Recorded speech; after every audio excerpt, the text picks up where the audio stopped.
పాతికి 30 ఏళ్ళు వచ్చినా parents don't let children decide what is good what is bad on their part. 30 ఏళ్ళు వచ్చిన ద కిడ్స్ లైక్ అంటే ఒక ఎక్స్ట్రీమ్ లెవెల్ ఉందిలే, కిడ్స్ 10 years నుంచే లెస్ దాన్ 10 years నుంచే we will decide what is good what is bad అని ఒకవేళ ఒక రకంగా వెళ్ళిపోతే, ది అదర్ ఎక్స్ట్రీమ్ ఏంటంటే 30 ఏళ్ళు వచ్చినా నేను చెప్పిందే చేయాలని పేరెంట్స్ కొందరు ఉన్నారు. నేను చెప్పిందే చదువుకోవాలి, నేను చదువుకోమనే చదువుకోవాలా, నేను చెప్పిన మ్యూజిక్ ఇన్స్ట్రుమెంటే నేర్చుకోవాలా ఇష్టం ఉన్నా లేకపోయినా, లేదా నేను పంపించినప్పుడు బడికే వెళ్ళాలా, లేదు నేను చెప్పించిన కాలేజీలో నాకు ఇష్టమైన కోర్సు తీసుకోవాలా, వాట్ ఎవర్ మై అంబిషన్స్. నేను చదువుకునేటప్పుడు నాకు అసాధ్యం అనిపించినటువంటి అంబిషన్స్ అన్ని నీ మీద రుద్దుతాను, నువ్వు ఆ అంబిషన్స్ అన్ని నిజం చేయాలి. ఆ తర్వాత ఇక పెళ్లి దగ్గరకు వచ్చేటప్పటికి నాకు నచ్చిన వాళ్ళ నువ్వు చేసుకోవాలా, ఇలా అనమాట. 30 ఏళ్ళు వచ్చినా 35 ఏళ్ళు వచ్చినా ఆ మంచేదో చెడేదో అన్ని పేరెంట్స్ నిర్ణయించేస్తా ఉంటారు. ఇది ఒక ఎక్స్ట్రీమ్ లెవెల్. అంటే బోత్ ఎక్స్ట్రీమ్స్. అంటే 10 years లోపలే నేను 10 years కాడ నుంచే మంచిది చెడు నేనే చూసుకుంటా, parents have no right to interfere అనేది అదొక ఎక్స్ట్రీమ్ అయితే, 30 ఏళ్ళు దాటినా కానీ అన్ని నేనే చెప్పినట్టు చేయాలనేది ఎక్స్ట్రీమ్. ఇది ఒకటి ఇంకోటి extreme. But here dispensation of conscience లో మనం నేర్చుకుంటున్నది ఏంటి అంటే, దే చోజ్ విల్ఫుల్లీ, ఉద్దేశపూర్వకంగా they chose to serve సైటన్ not God. ఇష్టపూర్వకంగా వాళ్ళు దేవుణ్ణి సేవించటం కంటే అపవాదిని సేవించటానికి, అపవాదిని పూజించడానికి వాళ్ళు ఇష్టపడ్డారు, అపవాది మార్గాల్లో వెళ్ళడానికి ఇష్టపడ్డారు. That is what we were discussing about. So ఈ డిస్పెన్సేషన్ ఎప్పటి నుంచి అంటే, పతనం మొదలుకొని వాళ్ళు పండు తిని శాపగ్రస్తులైంది మొదలుకొని ఇట్ గోస్ అప్ టు దాదాపుగా సార్ అంటే అంటే సాతాన్ని పూజించడానికి ఇష్టపడ్డారు అనుకోవాలా, లేకపోతే they got the choice like between God and devil? Absolutely రెండు కరెక్టేనండి. They wanted to decide that they wanted to make that choice, or decision, what is good what is bad for them anedi. Ante see, it is always difficult for people to be under someone's authority, someone who is always interfering. Like God is someone who interferes with every activity kadandi. True. So kind of restlessness. ఇప్పుడు మీరే office లో ఉన్నారు, 24 గంటలు మీ boss మీ ముందే కూర్చొని అనుకోండి, ఒక రోజు చూస్తారు, 2 రోజు చూస్తారు, 3 రోజు ఫైల్స్ అని ఇచ్చేసేసి what you mean by this, what you mean by this, office అందులో పెట్టి నా ముందే కూర్చేసుకొని కూర్చున్నావు ఏందని చెప్పేసి చిరాకు వచ్చేసింది కదా. But we cannot do that to God, and Israel's pretty much did it. And Adam and Eve also appear to have done that, the same thing, like ఎందుకు ఇదంతా అన్నట్టు, we will decide what to be done what not to be done అన్నట్టుగా. And Satan encouraged for them, encouraged them to do that kind of thing. అంటే see the బైబిల్లో ఉన్నటువంటి discussions అన్ని కూడా, చర్చలన్నీ కూడా ఎగ్జాస్టివ్ కంప్లీట్ డీటెయిల్స్ అన్ని ఉన్నాయంటే లేవండి. అపవాది హవ్వతో మాట్లాడినటువంటి మాటలు is everything recorded word to word. Do you think this is the only stuff that he has spoken and nothing else? And we are not sure. Maybe he has conversed with her for a long time, ఇంకా ఎక్కువ చర్చించి ఉండవచ్చు. And Adam వచ్చాడు, హవ్వ పండించింది. Basic గా అరే గిది ఆ చెట్టు కదా, గిది మనం తినకూడదు కదా అని కనీసం బేసిక్ డిస్కషన్ జరిగి ఉండాలి కదా. నేను తినను అని ఆయన వాదించినట్టుగా, లేదు నువ్వు తినకపోతే నేను పోయేదో బయలు దూకుతా అని చెప్పి ఆమె బెదిరించినట్టుగా కాకపోయినా అట్లీస్ట్ బేసిక్ కాన్వర్జేషన్ అని ఉంటది కదా. ఇదిగో అరే ఇది ఆ చెట్టుది కదా, ఎవరు తెచ్చిరంటే ఇగో మధ్యాహ్నం ఒక బాబాయ్ గారు వచ్చిండు, ఆ బాబాయ్ గారు వచ్చేసి తింటే చాలా మేలే జరుగుతుందని చెప్పాడు అని ఆమె చెప్పినప్పుడు, అరే ఏమన్నా తేడా కొడుతుందేమోనే అని ఏనని, ఏమైతే నేను నేను చూసుకుంటలే తిని కదా అని చెప్పి ఏమి చెప్పినట్టు ఏదో బేసిక్ డిస్కషన్ అయితే జరుగుండాలి. But those basic discussions are also not mention. ఆ తర్వాత కయ్యను హేబెల్ విషయాల గురించి మాట్లాడినప్పుడు కూడా ఏం లేదు, తోటకు పొలానికి తీసుకెళ్ళి అక్కడ చంపేశారు. Don't you think there must have been in period of conversation? ఖచ్చితంగా ఏదో ఒక చర్చ ఒకటి ఉంటుంది. అంటే అంటే ఒక the other angle of the discussion నేను చెప్తున్నాను, the other side of the discussion. So Cain and Abel మధ్యలో బొత్తిగా అసలు చర్చే జరగundలేదా? మాట పెరుగుండలేదా? ఏదో అయి ఉండలేదా? ఖచ్చితంగా there might have been a discussion, conversation, but they are not mentioned. So చాలా సందర్భాల్లో what happened was mention, but అన్నిటికీ తగినటువంటి ఇండివిజువల్ లేకపోతే డీటెయిల్ రీజన్స్ మొత్తం చెప్పలేదు. సో ఆ విషయాన్ని మనం పరిశీలనలోకి తీసుకుంటే సేటన్ ఇంకేం మాట్లాడింది, ఈ అమ్మ హవ్వగారితో ఇంకేమేమి మాట్లాడింది అనే విషయాల పట్ల మనకు స్పష్టత లేదు. అంటే అక్కడ ప్రస్తావించబడినటువంటి 3rd chapter లో ప్రస్తావించబడినవి మాత్రమే మాట్లాడాడు, ఇంకేం మాట్లాడలేదని రూల్ లేదండి. There could have been some more conversation. ఎందుకంటే ఆదాము హవ్వల మధ్య ఉన్నటువంటి కాన్వర్జేషన్ కూడా చర్చలోకి రాలేదు. కేన్ హేబెల్ మధ్య జరిగినటువంటి చర్చ కూడా సంభాషణ కూడా చర్చలోకి రాలేదు, ప్రస్తావనలోకి రాలేదు. So there must have been, but they are not included in the Bible. So having said it, conscience అన్నప్పుడు they have decided. Before you go further, Genesis 3:7 లో also they both Adam and Eve ate the fruit. Verse 7 says, and the eyes of them both were opened, and they knew that they were naked. ఈ ice opening అనే దాన్ని ఎట్లా అర్థం చేసుకోవాలి? కన్నులు తెరవబడను అనే మాటకి this is a figurative language. This is a figurative language. The eyes here, that's what I'm saying. Eyes here. Earlier, the difference they were not able to see, they are now able to see. Earlier, they focused on what made them same, but now that they have disobeyed the Lord, they see what made them different. See my point? ఇదివరకు పతనానికి పూర్వము they focused on so much what made them same. Now they started to think the other side of the coin, the negative side of the coin, the story, like how they are different, how they are inferior to one another. This is where అక్కడే ఆ కనులు తెరవబడిన దగ్గరే మన story అంతా start అయిందండి. The entire నేడున్నటువంటి మానవ ప్రపంచంలో భూలోకం మీద జరుగుతున్నటువంటి కార్యాలన్నిటికీ ఇగో ఆ కనులు తెరవబడను అనే ఒక ఫ్రేజే కారణం అవుతుంది. సో అంటే మరి అంత పాజిటివ్ గా కాదు ఆ కనులు తెరవబడడం అనేది. అంటే kind of they volitionally became disobedient అని మనం అనుకోవాలి. ఉద్దేశపూర్వకంగా they have become disobedient to God and unfaithful to God, and their understanding open to so much of negative, so much of hatred, so much of sin. ఆ దిశగా వాళ్ళ అవగాహన పరిధి విశాలపరచబడింది. ఇదివరకు పాపం దిశగానైనా, ఇదివరకు శాపం దిశగానైనా, హేట్రేడ్ అయినా, వీటన్నిటి విషయంలో there was a block. There was a dead end. They could not go to that extreme. They could not go to that level. But now that they have disobeyed the Lord, now they have free access. ఇది ఎట్లా ఉందంటే అప్పటి వరకు ఈ పాపం అనే ద్వారం room ఒకటి మూసివేయబడింది, పర్మనెంట్ గా మూసివేయబడింది వాళ్ళ విషయంలో. బట్ ఎప్పుడైతే వీళ్ళు అవిధేయత ద్వారా పాపం చేశారో, దేవుని మాటను కాదన్నారో, then all the doors of all kinds of sins were opened for them. Now they have to be discreet. వెళ్ళాలా వెళ్ళొద్దా కానీ ఇప్పుడు చూస్ చేసుకోగలిగినంత పొటెన్షియల్ వాళ్ళకి లేదు. ఎందుకంటే they have already become the slaves to sin. ఏమైనా చాయిస్ వాళ్ళు చేయగలిగింది పతనానికి పూర్వం చేయగలిగారు. పతనం తర్వాత చాయిస్ చేసేటటువంటి కేపబిలిటీని, పొటెన్షియల్ అంతటినీ కోల్పోయారు. దీన్ని మనము పెక్కబిలిటీ, ఇంపెక్కబిలిటీ ఆఫ్ జీసస్ క్రైస్ట్ కింద మనం మాట్లాడతాము.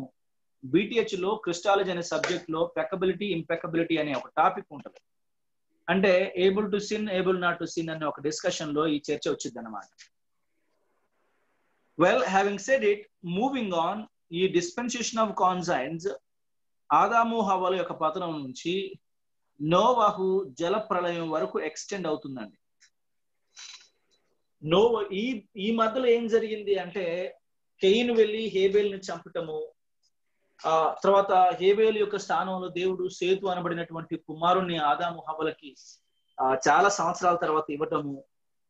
అండ్ నా అంచనా ప్రకారం ఈ మధ్యలో number of girls, tens of girls, చాలా సంఖ్యలో అమ్మాయిలు ఆదాము హవ్వలకి పుట్టుండడము. అండ్ కయీను హేబేలకు మధ్యలో కూడా ఆదాము హవ్వలకు ఆడపిల్లలు పుట్టుండాలి. కయీను హేబేలు తరువాత కూడా సేతు పుట్టేంత వరకు ఆడపిల్లలు పుడుతూనే ఉండాలి. Right, so like God was making a breeding unit. Animal హస్బెండరీలో బ్రీడింగ్ యూనిట్ ఏమంటారంటే, a bull is half of the herd అంటారు. one bull is half of the herd అంటారు. So that's how it is. The breeding unit start చేశాడు ప్రభు, to be very precise. So a breeding unit లో males number is limited, but females number is ఎక్కువ ఉంటుంది.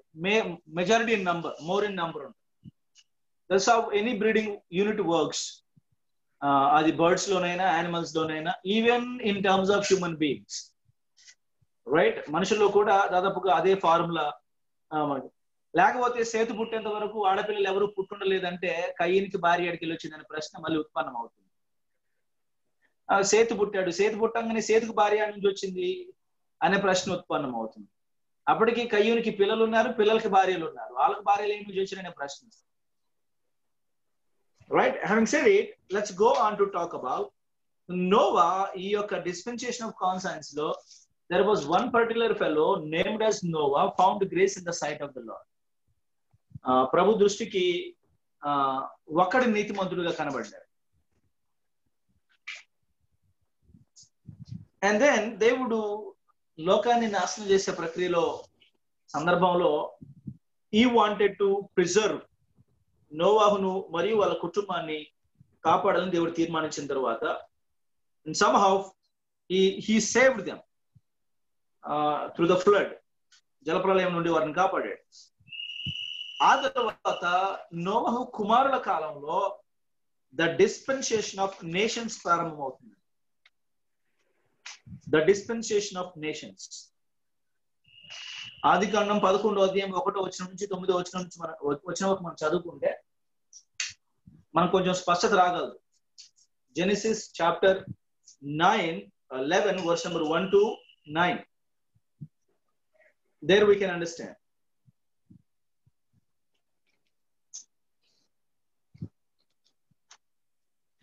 So what happened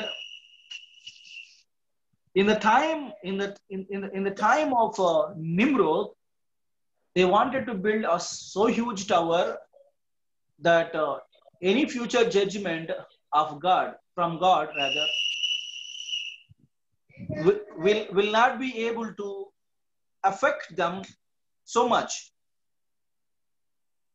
ఆ plan లో భాగంగా వాళ్ళు అక్కడ కూడా దేవుని మీద తిరుగుబాటు చేసే ప్రయత్నం చేయటము. దెన్ గాడ్ ఇంటర్వీన్స్, దేవుడు కల్పించుకొని వాళ్ళ భాషలను తారుమారు చేయడం ద్వారా again he disperses them. And once the dispersion has started, then countries and continents, దేశాలు మరియు ఖండాలు ఏర్పడటం మొదలు పెట్టాయి. According to the general secular history, this is the dispensation of nations, sir. Nations. దాన్ని మనము హ్యూమన్ గవర్నమెంట్ కూడా అంటారండి. నేషన్స్ ని కొందరు థియోలోజియన్స్ డిస్పెన్సేషన్ ఆఫ్ హ్యూమన్ గవర్నమెంట్ అంటారు. ఎందుకు హ్యూమన్ గవర్నమెంట్ అంటారంటే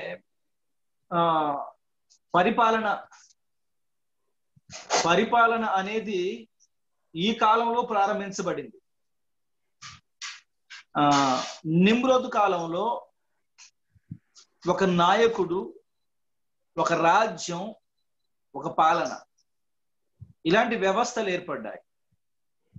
సో పాలన, రాజ్యం, రాజరికం ఇలాంటి వ్యవస్థ ఏర్పడింది కాబట్టి ఏమంటారు అంటే ఒక నాయకుని కింద ప్రజలు బలంగా పనిచేయటము, ఆ పనిచేసే ప్రక్రియలోనే గొప్ప గోపురం ఒకటి కట్టాలని అనుకోవటంలోనే హ్యూమన్ గవర్నమెంట్ అని కూడా అంటారు. The dispensation of human government అని కూడా అంటారు. సో రాసి పెట్టుకోండి, elsewhere when you come across human government, that is nothing but the nations అనేది మనం అర్థం చేసుకోవచ్చు. So according to the general world history, secular history ప్రకారం చూసినా సరే, from the lineage of shame, ఇప్పుడు నోవాహు గారి యొక్క ముగ్గురు కుమారుల నుంచి షేమ్ అనబడినటువంటి ఒక పెద్ద కుమారుడి నుండి వచ్చినటువంటి సంతతి వారు సెమెటిక్ నేషన్స్ అని అంటారు వాళ్ళని. లైక్ సిరియా, ఆసియా మరియు Jewish, Asiatic people and Syrian people and Jewish people, వీళ్ళందరూ కూడా సెమెటిక్ నేషన్స్ లేకపోతే సెమెటిక్ మూలాలు కలిగినటువంటి, అంటే షేము నుంచి వచ్చినటువంటి సంతతి అనే అర్థం వచ్చేటట్టుగా మనము చెప్పుకోవచ్చు. ఆ తర్వాత హాము నుంచి హామైట్స్, అలాగే హమటిక్ ఎవరు అంటే then all the Arabian and African people are from Ham. And then Japheth గురించి మాట్లాడితే nations of European nations, all the European nations are from Japheth. So ఈ ముగ్గురు కుమారుల నుంచి మూడేసి, ఆఫ్రికన్స్ హామైట్ నుంచి వచ్చారు, ఏషియన్స్ షేమ్ నుంచి వచ్చారు, యూరోపియన్స్ అండ్ జాఫెత్ నుంచి వచ్చారు. సో మనం we fall under Semitic race. అంటే షేమ్ నుంచి వచ్చినటువంటి ఇశ్రాయేలీలు అయితే, అబ్రహాం అయితే ఏ బ్లడ్ లైన్ నుంచి వచ్చాడో మనం కూడా దాదాపుగా అదే బ్లడ్ లైన్ నుంచి వచ్చాం.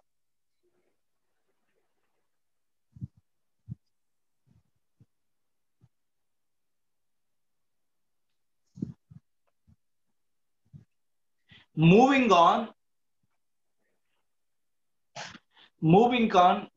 on, the dispensation of patriarchs. Fourth dispensation, the dispensation of patriarchs. లేదా పితరుల యుగం. పితరుల యుగం అని కూడా అంటారు.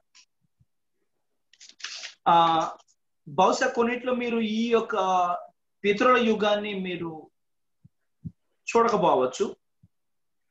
Some theologians don't include this the dispensation of patriarchs.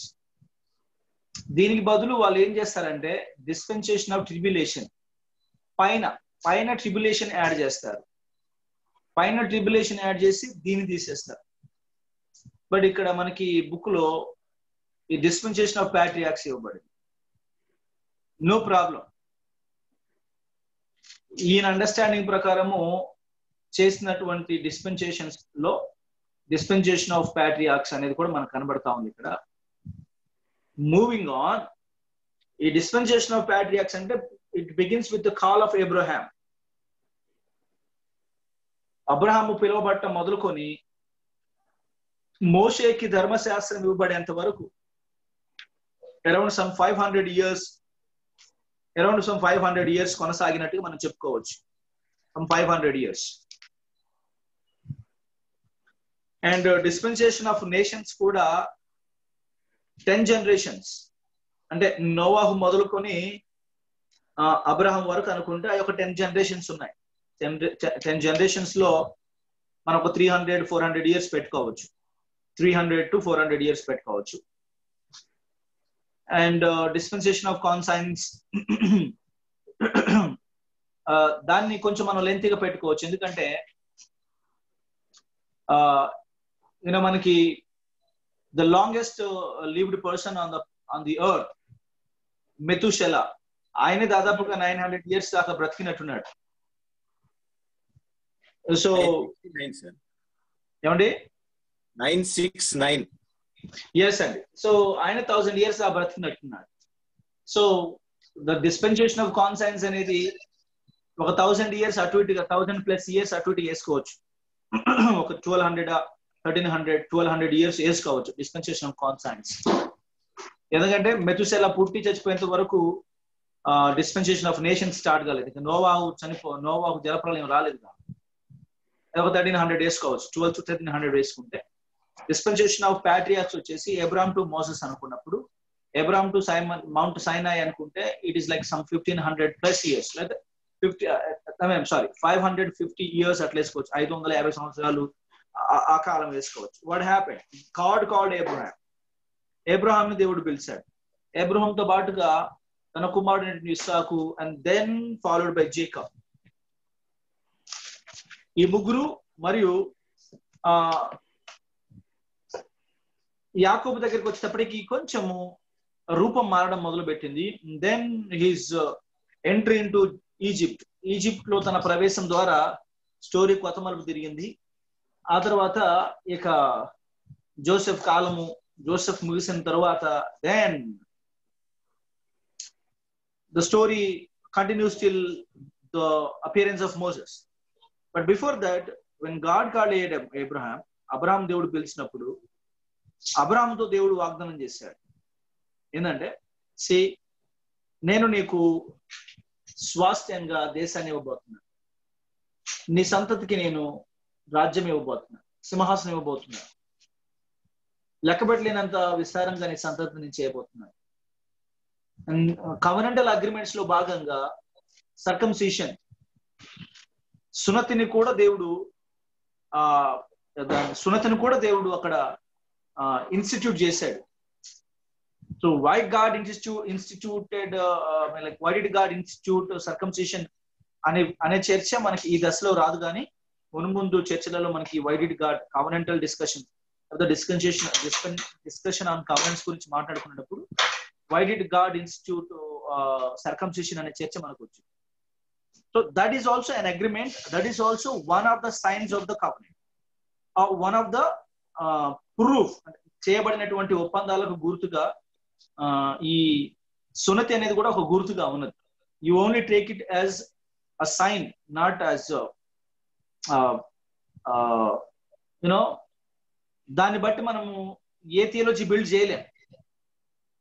So ఆ సున్నతిని హైలైట్ చేసేంత గొప్ప సంగతి ఏం కాదు అది. అంటే దాన్ని యూదులు చాలా పెద్దగా గొప్పగా ఎస్కలేట్ చేసుకున్నారు, కానీ that's not so great thing. సున్నతి చేసుకోవటం కూడా పెద్ద అచీవ్మెంట్ లాగా, సున్నతి పొందుకోవటం కూడా ప్రపంచాన్ని జయించినంత గొప్ప విషయంగా వాళ్ళు ఫీల్ అయ్యేవారు. సున్నతి చేయబట్టం కూడా ఇంకా అంతే, దేవుణ్ణి ఎక్కడో భూమి మీద ఉన్న దేవుణ్ణి ఎత్తి ఆకాశంలో పెట్టినంత గొప్ప పని చేసినట్టుగా వాళ్ళు ఫీల్ అవుతుండేవారు. సున్నతి చేయించుకోవడం గొప్ప సంగతి కాదని మనకి స్పష్టంగా కొత్త నిబంధనలోను ప్రస్తావించబడతా వచ్చింది. I mean said it right. So అబ్రహాంని పిలిచాడు దేవుడు. అబ్రహాంని కొంతకాలం నడిపించిన తర్వాత దెన్ అబ్రహాం గోస్ ఆఫ్. ఆ తర్వాత ఇజాకును God continue to deal with Isaac తో కొంతకాలం డీల్ చేసిన తర్వాత నేను ఐజాక్ గోస్ ఆఫ్. ఐజాక్ ఉన్నటువంటి ఇద్దరు కుమారులలో దెన్ కమ్స్ జేకబ్. జేకబ్ను దేవుడు ఏర్పాటు చేసుకోవడం. Jacob becomes the progenitors of the 12. He becomes the head and he gives birth to the 12 progenitors of 12 tribes of Israel. 12 గోత్రకర్తలందరినీ కూడా యాకోబే అంటాడు. సో ఆ 12 గోత్రకర్తల ద్వారా దెన్ కొంచెం ఇప్పుడు మెల్లిమెల్లిగా రూపం సంతరించుకోవడం మొదలుపెట్టారు. ఐగుప్తులోకి వాళ్ళు ప్రవేశించినప్పుడు 72 మంది ప్రాణులుగా లేకపోతే వ్యక్తులుగా ప్రవేశించి వాళ్ళు బయటకు వచ్చేటప్పటికి దాదాపుగా నా అంచనా ప్రకారము 40 లక్షల 50 లక్షల మంది ప్రజలు బయటకు వచ్చినట్టుగా నేను అంచనా వేస్తున్నాను. You may disagree with that or you may agree with that. అంతమంది ఉండొచ్చు అని మీరు అగ్రీ కావచ్చు, అంతమంది ఉండకపోవచ్చు అని కూడా అగ్రీ కావచ్చు, నో ప్రాబ్లం. బట్ ఒక 40 లక్షల మంది 50 లక్షల మంది ఉండే అవకాశం లేదు అనుకున్నప్పుడు ఎంతమంది ఉండే అవకాశం ఉందో చెప్పడానికి కూడా మీరు ప్రయత్నం చేయవచ్చు, not a problem right. So there finally what happen, దేవుడు ఇశ్రాయేలీయుల్ని ఐగుప్తుల నుంచి బయటికి తీసుకురావటము, 40-50 లక్షల మంది ప్రజల్ని బయటికి తీసుకురావటము, విశేషమైనటువంటి పశు సంపద మరియు బంగారము ఇతరాత్మైనటువంటి వస్తువులన్నిటితో కూడా వాళ్ళని బయటికి తీసుకురావటము. On the way to Israel, on the way to Canaan, కానాను భూభాగానికి వెళ్తున్నటువంటి మధ్యలో ఎర్ర సముద్రం దాటిన తర్వాత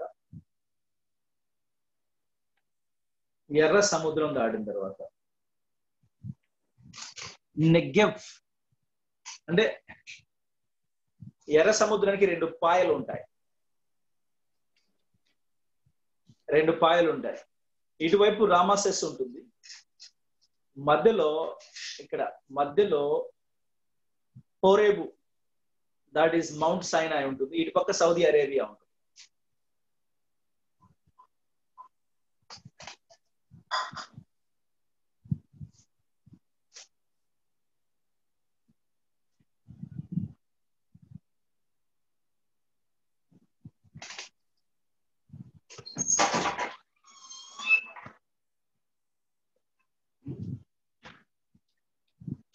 ఒక్క నిమిషం, ఇంకా నేనేమి డ్రా చేయలేదు, కాసేపు ఆగండి, స్క్రీన్ షాట్లు చెప్తున్నారు అప్పుడే.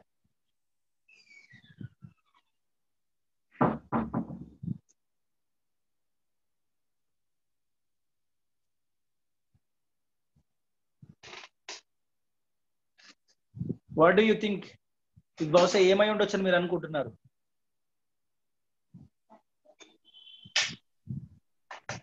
మౌంటైన్స్, మీసాల, ఎర్ర సముద్రం. అది కొంచెం డిసిప్లైన్డ్ గా మాట్లాడితే బాగుంటది. ఎర్ర సముద్రం context be avoid by the context. ఇక్కడ ఈజిప్ట్ ఉంటది. ఈజిప్ట్ అంటే రామాసెస్ ఉంటది. ఇక్కడ ఏముండాలంటే ఇక్కడ ఉండాలి మౌంట్ సైనాయ్. ఇదంతా Saudi Arabia.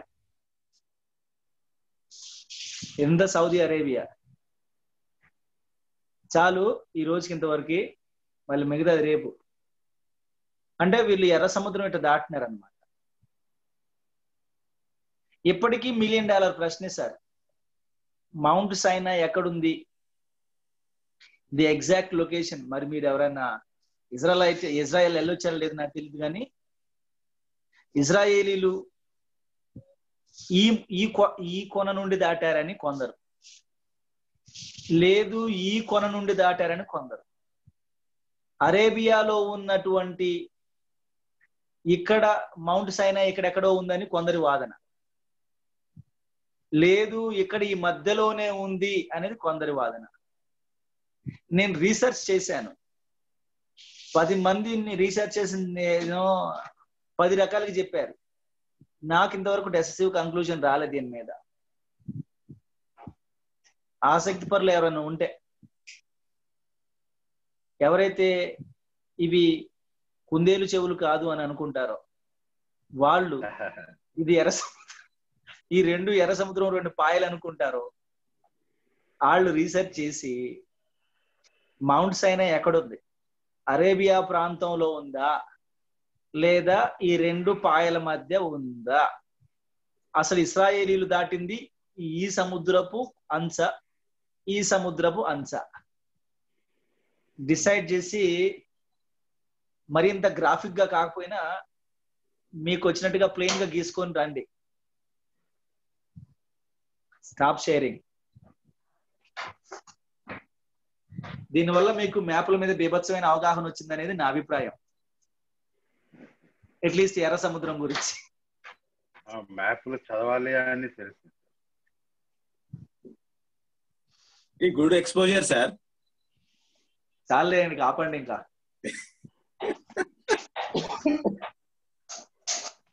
Okay, moving on further, ఇంకా ముందుకెళ్ళిపోతూ ఏదో మాట్లాడుతున్నాం. Yes, that's how. అక్కడికి వచ్చిన తర్వాత దేవుడు మోసెస్ ద్వారా ధర్మశాస్త్రాన్ని ఇవ్వడం మొదలుపెట్టాడు. The dispensation of law begins there and the dispensation of law begins there. అంటే మనకి బోర్డు మీద అయితే ఈజీగా ఉంటుందేమో కానీ ఈ స్క్రీన్ మీద రాయడం అంత సులభంగా అనిపించట్లేదు. అందులో మొబైల్ స్క్రీన్ కాబట్టి It's not so easy. So dispensation of law begins at the Mount Sinai, and it continued up until the death of our Lord, AD 30. నా లెక్క ప్రకారము the death of our Lord falls in the year AD 30. అంటే ఒక 1500 years వేసుకుంటే మొత్తము so far this becomes the largest dispensation. ఐదవ dispensation, the dispensation of law, అక్కడ mount సైనాయ్ మొదలు పెడితే ప్రభు వారి దగ్గర వరకు కొనసాగడాన్ని బట్టి it becomes the longest dispensation, 1500 years. ఇంతకుముందు వల్ల మనం చూసిందంటే dispensation of conscience అనేది ఒక 1200-1300 years ఉంటుందని మనం అనుకున్నాము. బట్ ఇప్పుడు వచ్చినటువంటి dispensation of law అనేది 1500 years దాకా ఉండడం వల్ల this becomes the leading dispensation amongst the 5 that are discussed already. So ఈ dispensation of law, law లో ఇనిషియల్లీ మనకి మోసెస్ కనపడతా ఉంటాడు. ఇక మోసెస్ తర్వాత జాషువా కనపడతా ఉంటాడు. It goes on. న్యాయాధిపతులు ఒత్నీయేలు మొదలుకుంటే సమూయేలు వరకు, ఒత్నీయేలు మొదలుకుంటే సమూయేలు వరకు, ఈ ఒత్నీయేలు ఎవరంటే జాషువాతో పాటుగా వాగ్దాన భూమిలోకి ప్రవేశించినటువంటి ఇంకొక ఆయన పేరేం పేరండి? కేలేబు యొక్క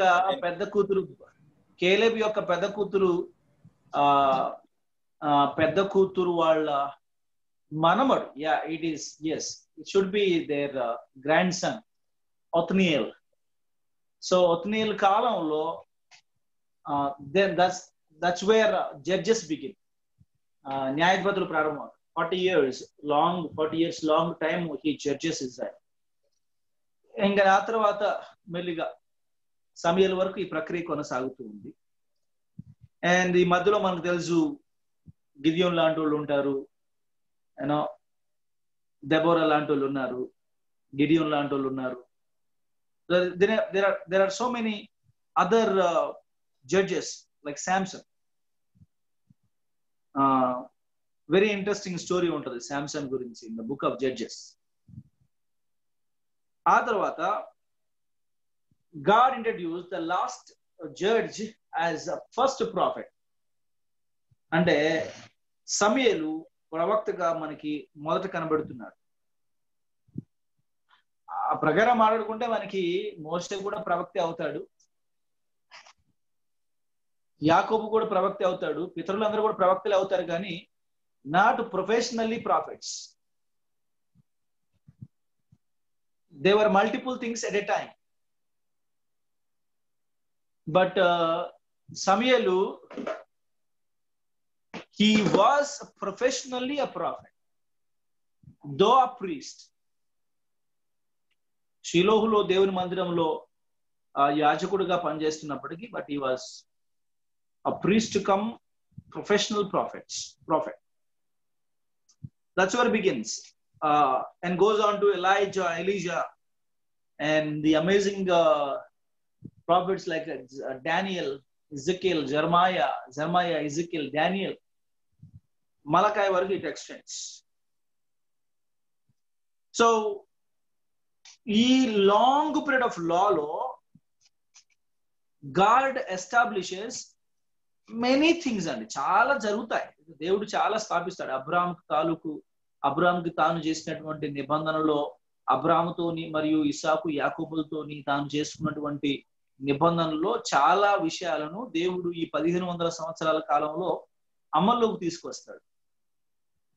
వాళ్ళకి ఇష్టమున్నా ఇష్టం లేకపోయినా, నచ్చినా నచ్చకపోయినా, వాళ్ళని కొట్టైనా తిట్టైనా, వాళ్ళని శిక్షించైనా శుద్ధీకరించైనా తాను చేస్తానన్నవి చేస్తూనే పోతా ఉంటాడు.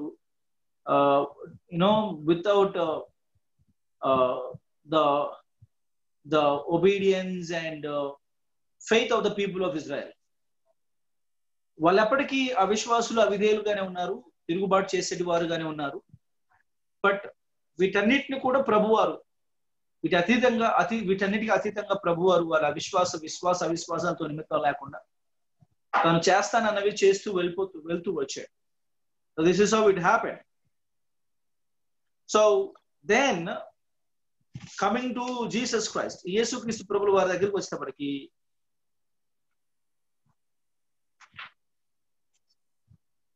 Jesus Christ was introduced, and with Jesus Christ, actually the crucifixion of Jesus Christ becomes the final end of the dispensation of law.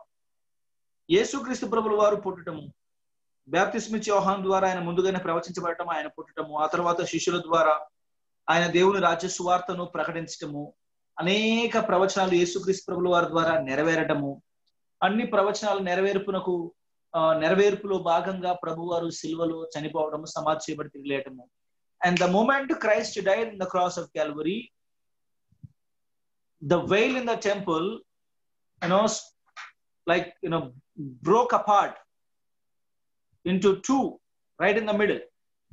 So రెండు భాగాలుగా దేవాలయంలోని తెర రెండు భాగాలుగా చీలిపోవటం అనే విషయాన్ని మనం ఆలోచిస్తే, that becomes the end of the dispensation of law. And once the crucifixion is over, the law is over. ఎందుకంటే ధర్మశాస్త్రం కోరుకున్నటువంటి లేకపోతే ధర్మశాస్త్రం డిమాండ్ చేసినటువంటి మరణం ఏదైతే ఉన్నదో, యేసుక్రీస్తు ప్రభువు వారు దాన్ని సంపూర్ణంగా స్వీకరించడానికి ఇష్టపడి ఆయన ప్రభు వారు సంపూర్ణంగా శిలువ మరణం పొందు. ఇంకా all the righteous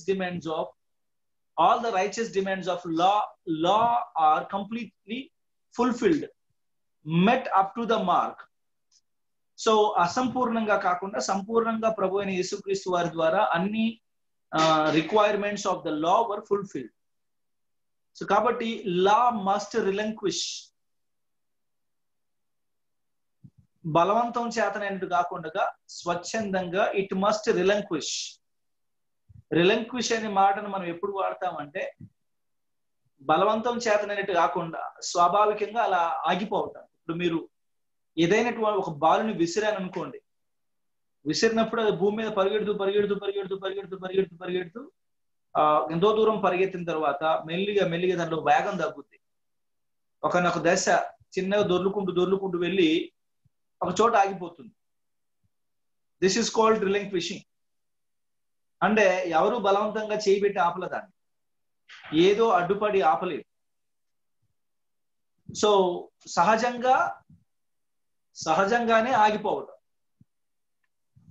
that is called relinquishment. The law must రిలంక్విష్.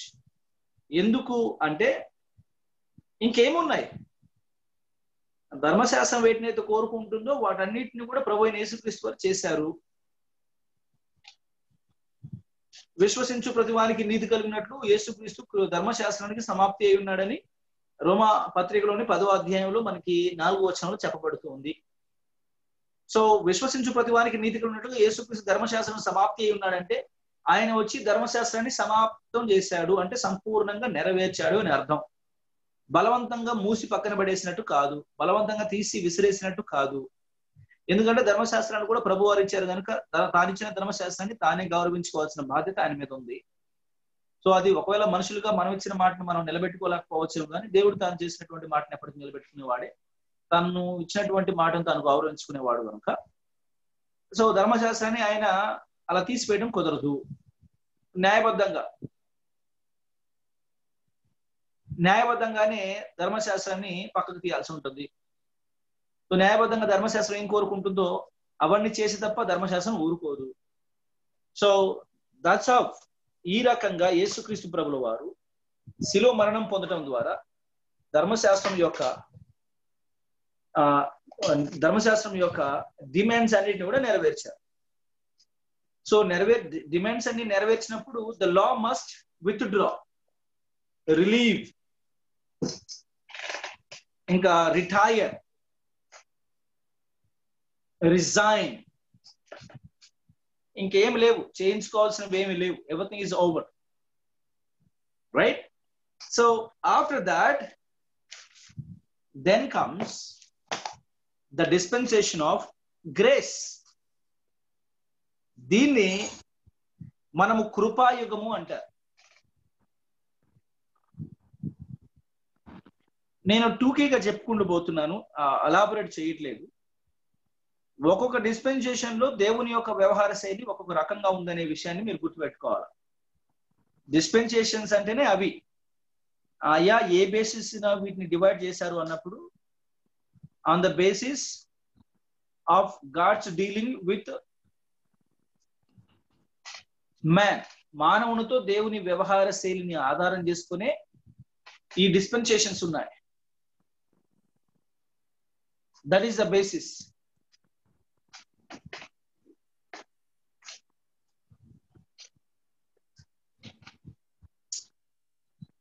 ఇప్పుడు ధర్మశాస్త్ర కాలంలో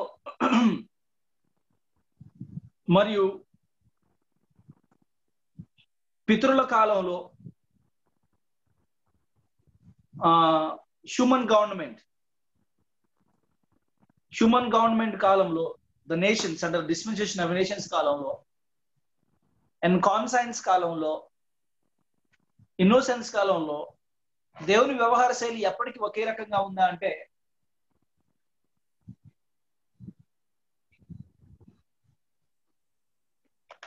లేదని చెప్పాల్సి ఉంటుంది.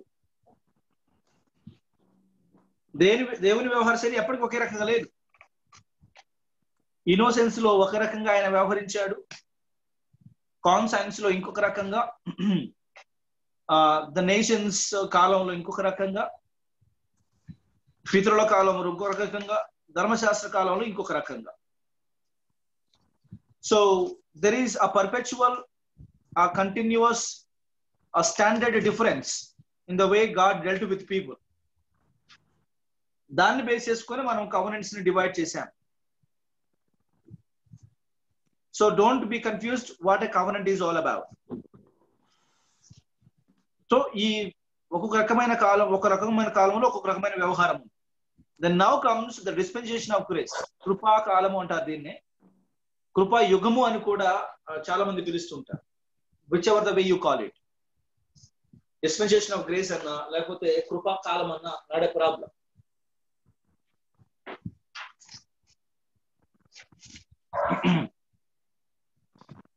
ఈ కృపాకాలము beginning with the death and burial and resurrection of Jesus Christ మొదలుకుంటే goes up to the rapture, సంఘం ఎత్తబడేంత వరకు ఈ యొక్క కృపాకాలం ఉంటుంది, డిస్పెన్సేషన్ ఆఫ్ గ్రేస్ ఉంటుంది. ఆన్ దట్ బేసిస్ ఇప్పటి వరకు మనం మాట్లాడుకున్నటువంటి 6 డిస్పెన్సేషన్స్ లో దిస్ డిస్పెన్సేషన్ ఆఫ్ గ్రేస్ అనేది ద లాంగెస్ట్ డిస్పెన్సేషన్ గా ఉంటుంది. ఎందుకంటే by now it is already 2000 years, nearly 2000 years, or at least 1950 years అవుతుంది. AD 30లో కనుక మనం శిలో మరణాన్ని సమాధి పునరుద్ధానాలు వేసుకుంటే ఇది 1990 సంవత్సరాలు అవుతుంది. 2030కి 2000 years అవుతుంది కంప్లీట్ గా. అంటే this by this time it is already the longest dispensation. Imagine ధర్మశాస్త్ర కాలంతో పోల్చుకుంటే, యుగంతో పోల్చుకుంటే కృపాయుగాన్ని దీర్ఘకాలికమైన దానిగా, కృపాయుగాన్ని విశాలమైన దానిగా, ద లాంగెస్ట్ డిస్పెన్సేషన్ గా చేయటంలో అర్థం ఏమిటి, దేవుని ఉద్దేశం ఏమిటి అంటే, ఇట్ ఈస్ లైక్ పేతురులో చెప్పబడినట్టు ఆయన ఎక్కువ మంది రక్షింపబడాలనే ఉద్దేశంతోనే, అనేకులు రక్షింపబడాలని, వీళ్ళైతే అందరూ రక్షింపబడాలనే ఉద్దేశంతోనే ప్రభువారు ఆలస్యం చేస్తున్నట్టుగా, ఎక్కువ అవకాశం ఇస్తున్నట్టుగా మనం అర్థం చేసుకొనవచ్చు. God wants all the people to be saved.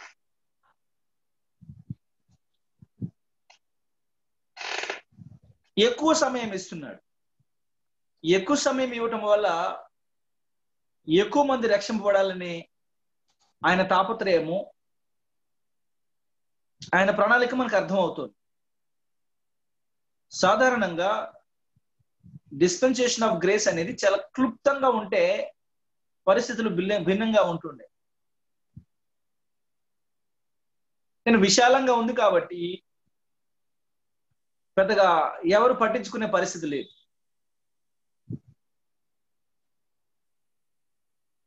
ఎందుకు రైల్వే స్టేషన్ కి జనాలు కనీసం 10-30 నిమిషాలు అర్లీకి వెళ్తారంటే, అది బస్సు లాగా అందరు వచ్చేందాకా విజిలేసుకుంటా అందరు వచ్చేంత వరకు ఆగి హైదరాబాద్ హైదరాబాద్ హైదరాబాద్ అనుకుంటే పిలిచి చేపెట్టిన చోటల్లా ఆపి అట్లా ఎక్కేది కాదు. కాబట్టి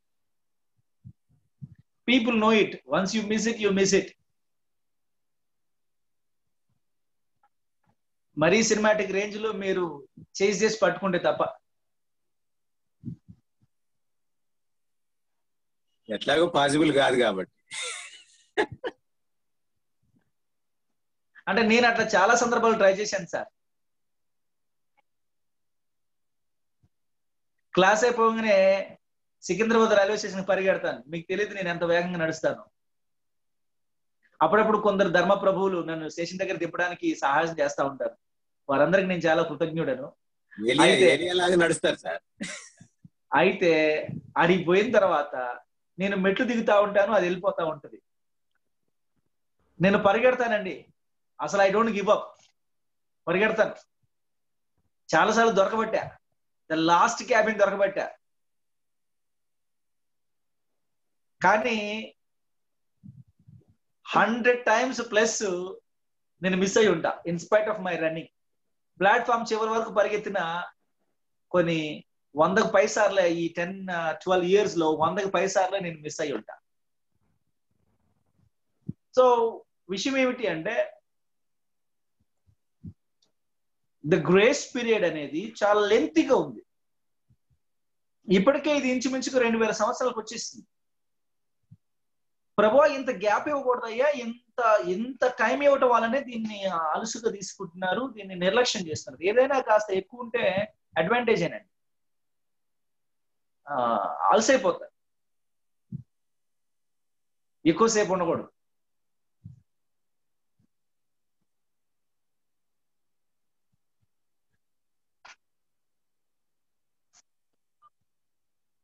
ఎవరో చెప్పంగా విన్నాను. ఇప్పుడు లేట్ కమర్స్ కి చాయిస్ ఇవ్వాలి కదా సార్, అందుకని.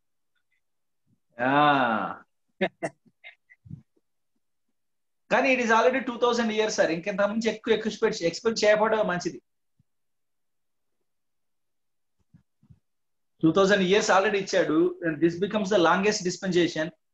నాకు తెలిసి ఇక ముందు ఉన్నటువంటి what ever the left over ఇంకా మనం డిస్కస్ చేయనటువంటి డిస్పెన్సేషన్లలో కూడా అన్నిట్లో the grace dispensation of grace only becomes the longest one. And that it self is the proof of the grace and the whatever you call it, the grace and mercy of Jesus Christ.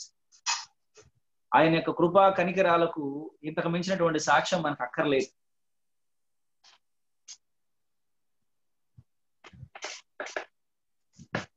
What happened in the dispensation of grace? In the dispensation of grace we have the gospel of salvation to preach.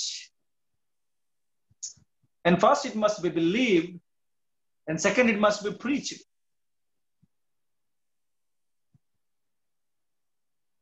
Gospel of salvation. So many things are there, but what all happens in this dispensation happens only by grace.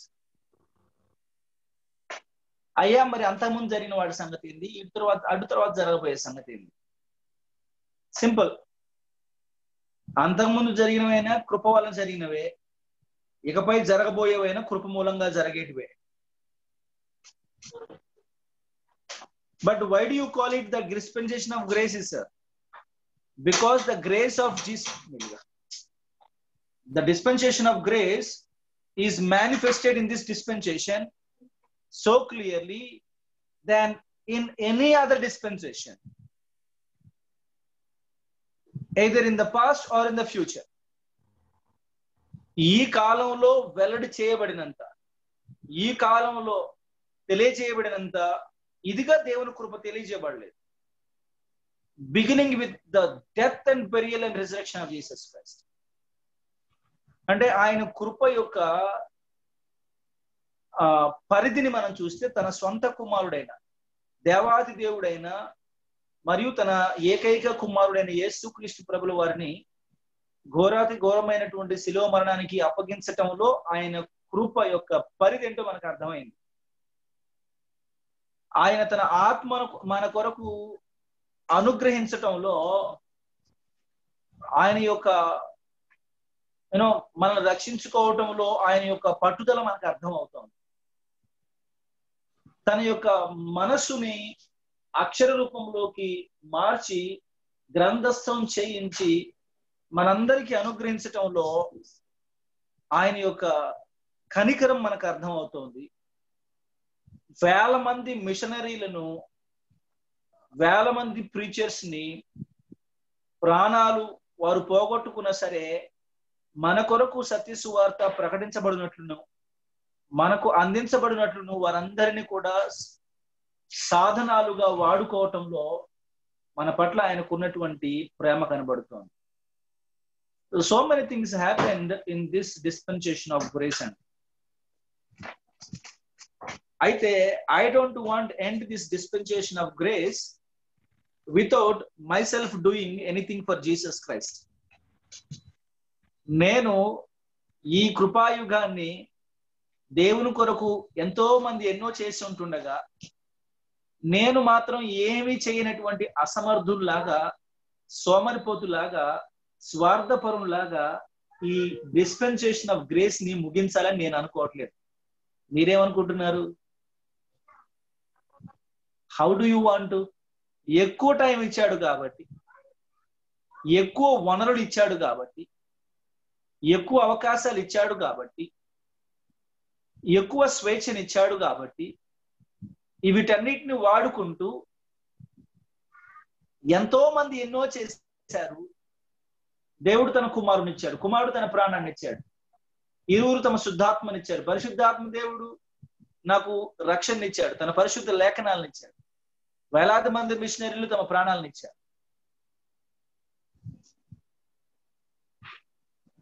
మరి ఈ కృపాయుగంలో నేను మాత్రమే కృతజ్ఞత లేని జీవిలాగా, నేను నా ఉద్యోగం, నా భార్య, పిల్లలు అంతో ఇంతో కమాయించిన, అంతో ఇంతో కూడబెట్టిన, నేను తిన్నాను, నా తర్వాత నా పిల్లలు తింటారు, వాళ్ళ తర్వాత వాళ్ళ పిల్లలు తింటారు, బస్ నాకు జీసస్ క్రైస్ట్ యేసుప్రభు దయ వల్ల మంచిగా బతికిన, యేసుప్రభు దయ వల్ల మంచి ఉద్యోగం చేసుకున్నా, యేసుప్రభు దయ వల్ల కాస్త పొలం కొనుక్కున్నా, ఇల్లు కొనుక్కున్నా, వాకిలు కొనుక్కున్నా, యేసుప్రభు దయ వల్ల సంతోషంగా బతుకుతున్నాం.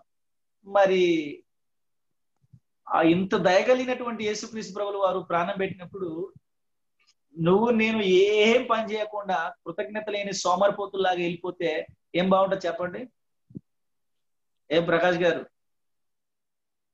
కీర్తిని ప్రకాశింపజేద్దాం అనుకుంటున్నారా లేదా? కీర్తిని ప్రకాశింపజేద్దాం అనుకుంటున్నారా లేదా? By all means we put our level best, sir. Hope God will empower us. పెడుతున్నారా లేదా? తప్పకుండా sir. It's the time to show our gratitude in all ways. Not only sitting idle in the room, to go to the places, especially to the villages, to evangelize and try our level best to do his service. కూర్చున్న కాడ నుంచి కదలకపోతే ఎట్ట పనులు అవుతాయి sir? కూర్చున్న కాడ నుంచి కదలాలా? అవును సార్, అవును. ఆల్రెడీ ఒక చిన్న డిస్కషన్ అయ్యింది రమేష్ తో కూడా. Hope God will give us a choice. Amazing. Thank you. And everyone, కృపాయుగము ఇంకా పొడిగించబడుతుంది. రక్షింపబడినటువంటి వాళ్ళు రక్షింపబడ కొరకు మాత్రమే, నాకేం సంబంధం లేదు ఆల్రెడీ రక్షింపబడినా అనుకోవద్దు. ఆ రక్షింపబడే వాళ్ళు రక్షింపబడవలసిన వారు రక్షింపబడాలి అంటే ఆల్రెడీ రక్షింపబడినటువంటి వాళ్ళు. ఇప్పుడు చూడండి, వెలుగుతున్నటువంటి కొవ్వొత్తి దీపం మరి ఇంకా 4 కొవ్వొత్తులను వెలిగించాలి, 4 దీపాలను వెలిగించాలి. వెలిగావు అని నీకు అనిపిస్తే ఆ వెలుగు 4 దీపాలని వెలిగించాలి. మనం గుండె మీద చేసుకొని చెప్పాలి ఎన్ని దీపాలు వెలిగించి ఉంటాం అంటే. ఆర్పేసి ఉంటారని చెప్పమంటే చెప్తారులేండి, లెక్కేసుకొని చెప్తారు ఎన్ని ఆర్పేశారో. ఇప్పుడు వెలిగించారు, ఎన్ని వెలిగించారు చెప్పమంటే అది మరి ఇప్పుడు అని చెప్పి అంటా ఉంటారు. ఎన్ని దీపాలు ఆర్పేశారు చెప్పమంటే చెప్తారు, ఎన్ని దీపాలు వెలిగించారో చెప్పమంటే చెప్పరు. ఎందుకు? వెలిగించడానికి మనకు తెలియదు. కొందరు వెలుగుతుంటారు ఎట్టంటే గుడ్డి దీపంలాగా వెలుగుతుంటారు. అంటే చత్తా బ్రత అంటారు కదా, చస్తూ బతుకుతూ వెలుగుతూ ఉంటారు. అది ఒక వెలుగు కాదండి, దేదీప్యమానంగా వెలగాల. కృపాయుగాన్ని అందుకు వాడుకోవాలి మనం. కృపాయుగంలో ఏం అడిగినా ఎట్లా కృపాయుగాన్ని ఎలా మనోళ్ళు మార్చేశారంటే, కృపాయుగం కాబట్టి ఈ కృపాయుగంలో మనం ఎంత పాపం చేసినా క్షమిస్తాడు. అసలు దీని అర్థాన్ని మార్చేశారు. ఎంత పాపం చేసినా క్షమిస్తాడు, ఎంత అపవిత్రతలో బతికినా క్షమిస్తాడు, క్షమించు ప్రభువానంగానే క్షమిస్తాడు. కృపాయుగం కాబట్టి ఏం అడిగినా ప్రార్థన, దేని కొరకు ప్రార్థన చేసినా దాన్ని అనుగ్రహిస్తాడు. కృపాయుగాన్ని ఎందుకు మార్చేశాడు అంటే, మనం ఎంత పాపం చేసినా క్షమిస్తాడు, శిక్షించడు, మనం ఏమడిగినా అనుగ్రహిస్తాడు. ఇదే కృపాయుగం యొక్క సారాంశం. అరే, కృపాయుగం యొక్క అసలు సారాంశం ఇది కాదే. కృపాయుగంలో చాలా మంది చాలా చేశారు, మనమే ఏం చేయట్లేదు. కృపాయుగంలో చాలా మంది చాలా చేస్తున్నారు, మనమే ఏం చేయట్లేదు. ఆలోచించండి. ఇప్పుడు ఇలాంటి ఒక కాలేజీని నడిపించటం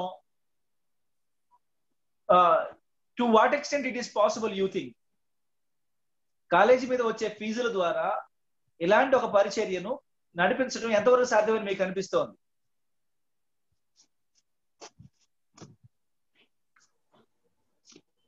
నేనైతే మాని ఏదో పొలం పని అని చేసుకుంటుండే.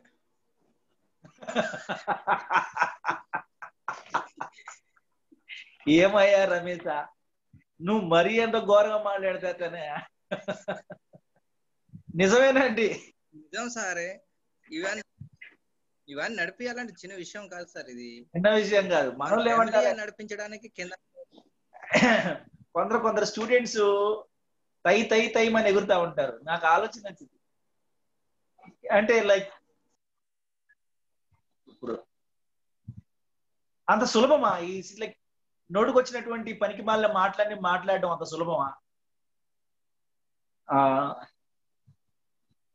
ఇప్పుడు టీచర్స్ ని పెడితే టీచర్స్ ఏం పుణ్యానికి చేయట్లేదండి. ఇప్పుడు నేనున్నాను అనుకోండి, మరి నేను కూడా బ్రతకాలి కదా.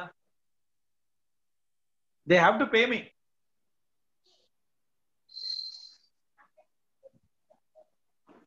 That is there. సరిపోతాయా? సరిపోవు. సో ఎన్నో ఎలిమెంట్స్ ఉంటాయి. సో దాంట్లో ఒక సాక్రిఫిషియల్ ఎలిమెంట్ ఒకటి ఉంటుంది. దయచేసి మనం ఎప్పుడు కూడా దాన్ని ఇగ్నోర్ చేయకూడదు.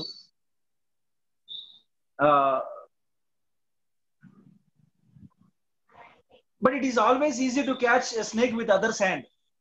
వేరే వాళ్ళ చేతులతోటి పావును పట్టుకోవడం ఎప్పుడు సులభమే కదండి. It is easy to catch a snake with others hand. నేనైతే ఎట్ట చేసేవాడినో, ఏం చేసి ఉండేవాళ్ళు.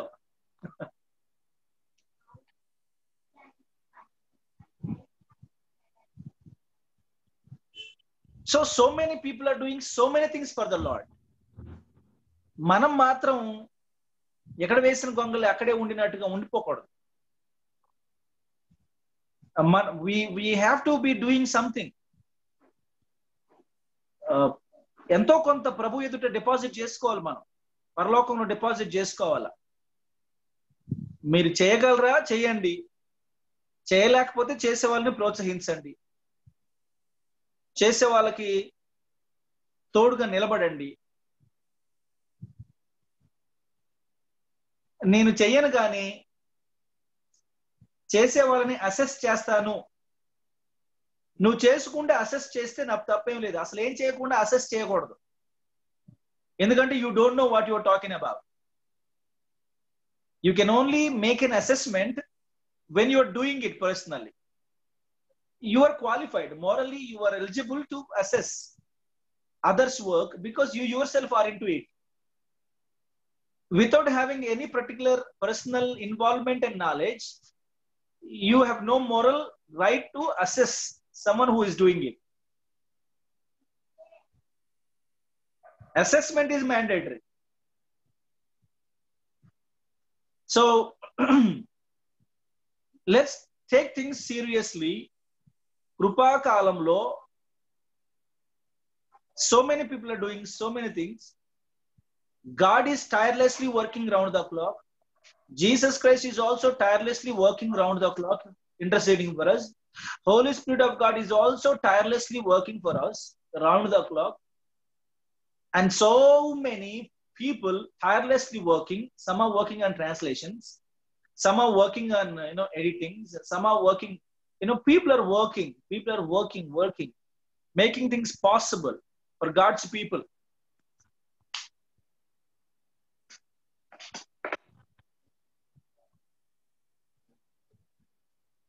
Making things possible. ఇప్పుడు మన దగ్గర కాలేజీకి కొన్ని బుక్కులు వచ్చాయండి. అది రోమన్స్ అవి కానీ బుక్కులు వచ్చినాయి. డూ యూ థింక్ అవి ఆకాశంలో చాలా రాలిపడి ఉంటాయి అనుకుంటున్నారా?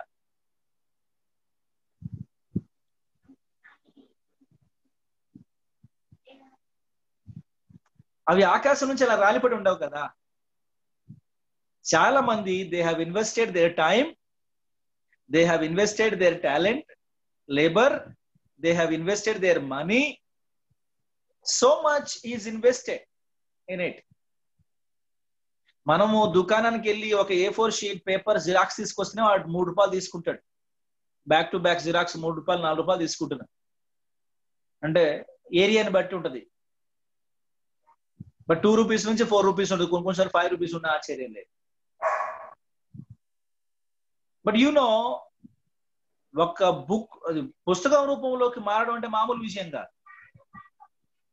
అలాంటి విలువైనటువంటి పుస్తకాలు మనం తీసుకున్నప్పుడు వాటిని శ్రద్ధగా చదవాలి.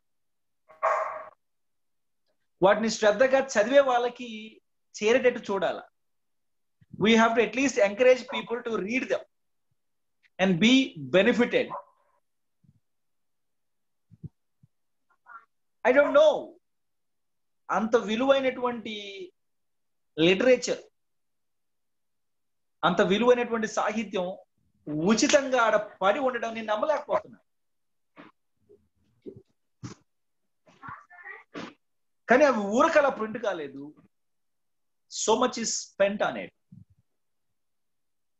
కృపాకాలం కాబట్టి అన్ని కృపలో భాగంగా రక్షణ ఉచితంగా పొందుకున్నాం కాబట్టి అన్ని ఉచితంగానే పొందుకోవాలి. మనం దేవుని పిల్లలం అంటే we have to like take everything, receive everything freely. Salvation is free. Who said no? కాబట్టి అన్ని ఫ్రీగా రావండి.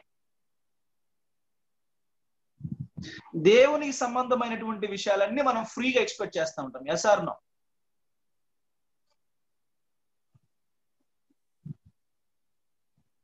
దేవునికి సంబంధించినవన్నీ we expect freely. Yes or no? Yes, sir. Yes. Everything that belongs ఆధ్యాత్మికతకు, ప్రభువుకు సంబంధించిన, దేవునికి సంబంధించిన విషయాలు, బైబిల్ మొదలుకొని, బుక్కులు మొదలుకొని, విద్య మొదలుకొని, ప్రసంగాలు మొదలుకొని, we expect everything free of cost.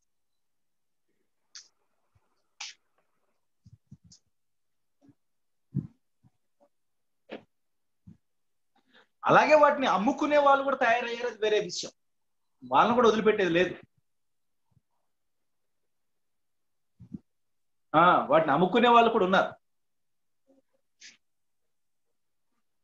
కానీ ఒకటి ఆలోచించండి, బయటికి వెళ్తే ఒక చాయ్ మనం ఫ్రీగా తాగలేం, ఒక పార్కులోకి మనం ఫ్రీగా ఎంటర్ కాలేం. మీరు పార్కులో వెళ్ళి తినేది ఏం లేదు, అక్కడ వెళ్ళి ఆ అరుగు మీద కూర్చొని రావటమే. పార్కులోకి వెళ్తే ఏం చేస్తారు సార్? వెళ్ళి కూర్చోవాలా, రావాలి.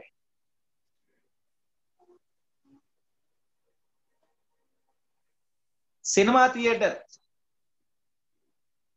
ఐ డోంట్ నో ఎంత అవుద్దో ఖర్చు.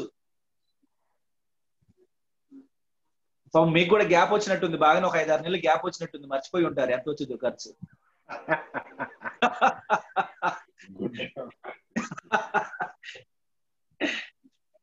ఒక ఆయన ఉండేవాడు గత సంవత్సరం, అంతకుముందు సంవత్సరం ఒక ఆయన ఉండేవాడు. ఎందుకో చర్చ వచ్చింది అయ్యా. ఎందుకో చర్చగానే, సార్ నేను నిన్ననే కాటమరాయుడు మూవీ చూశాను అన్నాడు. ఏం మాట్లాడుతున్నారు, నోరు మూసుకుంటే ఏం మాట్లాడుతున్నారు, నోరు మూసుకోండి, అవన్నీ ఎందుకు చెప్తున్నారు ఇక్కడ? ఏమన్నా దేవుడు ఏమైనా మాట్లాడారా మీకు? ఊరుకోండి సార్, దేవుడు ఎందుకు మాట్లాడుతున్నారు, మరి ఎందుకు చెప్తున్నారు ఇక్కడ? When God doesn't speak anything to you, why do you talk about it at all? అంటే వెళ్ళి ఒక 2-3 గంటల సేపు అలా స్క్రీన్ ముందు కూర్చున్నది దానికి 300-400, అంటే మీరు ఎంత ఖర్చు పెట్టుకుంటే అంత ఉంటుందిలే, 300-400-500 కూడా అవుతాయంట. కొన్నిసార్లు 1000 రూపాయలు కూడా అవుతాయంట. So nothing is free. So ఏది ఫ్రీగా రాదు, అన్నిటినీ డబ్బులు పెట్టి కొనేటటువంటి మనం దేవుని విషయాలు మాత్రము చాలా ఉచితంగా పొందాలనుకుని ఆశపడతాం. ఎందుకంటే రక్షణ ఉచితంగానే వచ్చింది కదా. లాంగ్ రన్ లో ఏదైనా ఇలాంటి ఒక ఆర్గనైజేషన్ కొనసాగాలన్నా, ఇప్పుడు నాలాంటి ఒక సేవకుడు కొనసాగాలన్నా, ఇందాక రమేష్ అన్నట్టు ఇప్పుడు బతకడం సాధ్యం కాలేదనుకోండి, ప్రభువా ఈ నాతో కాదని ఏం చేయాలా? వెళ్ళి ఆ వ్యవసాయం చేసుకోవాలా, ఆ కూలి పనులు చేసుకోవాలా. అర్థం కావట్లా?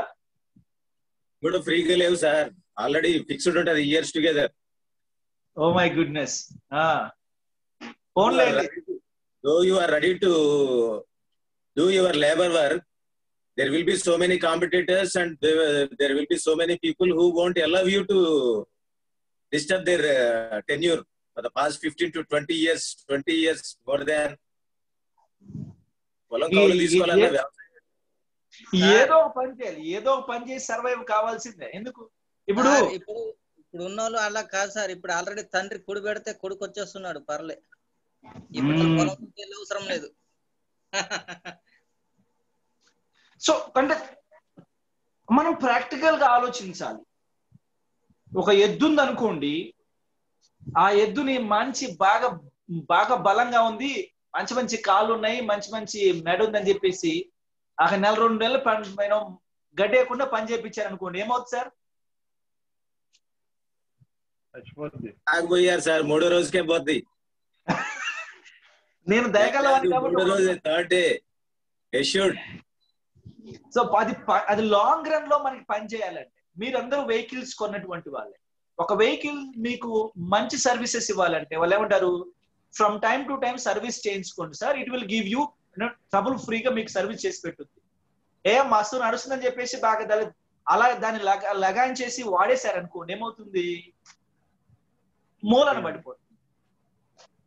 This is what sir maintenance అంటారు.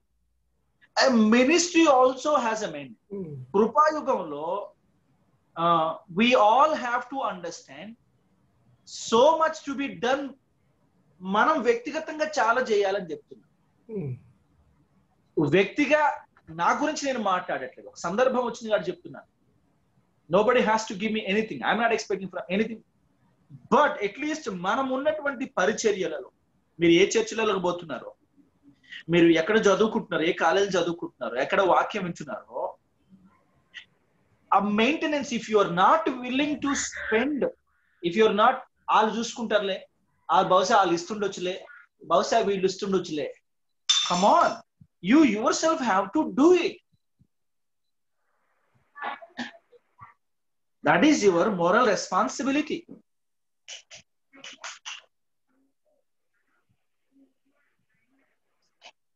స్వచ్ఛందంగా ముందుకు వచ్చి మన చర్చెస్ కే కాదండి, see as the Lord blesses you, you can do something for the college.